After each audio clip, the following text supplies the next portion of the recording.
Alors là, nous allons démontrer ce corollaire qui dit qu'un endomorphisme en dimension finie est inversible à la composition si et seulement s'il est inversible à droite ou à gauche. Donc on suppose que la dimension de E est finie et F est un endomorphisme.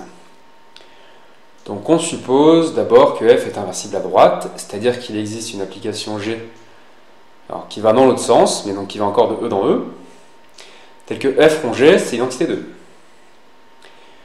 Alors je vous invite à aller voir l'exercice 13 du chapitre 1, on a montré que F rond G égale id, ça donne que F est surjective et que G est injective.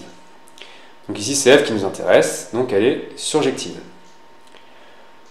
Alors mais j'ai écrit dim de E égale dim de E, c'est-à-dire que la dimension de l'espace de départ est égale à la dimension de l'espace d'arrivée.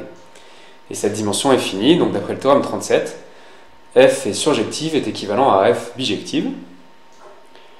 Et donc d'après le premier chapitre de l'année, si F est bijective, elle a une application réciproque F-1, et donc elle est inversible pour la loi de composition. Et donc comme F rond G c'est l'identité, on compose par F-1, on trouve que G c'est F-1, donc G c'est l'inverse de F. Et du coup si on fait G rond F, donc dans l'autre sens, ça fait aussi l'identité. Donc là, une identité donne l'autre. Alors de même, si on suppose que F est inversible à gauche, on a G rond F égale id. D'après l'exercice cité ci-dessus, cette fois on peut dire que F est injective.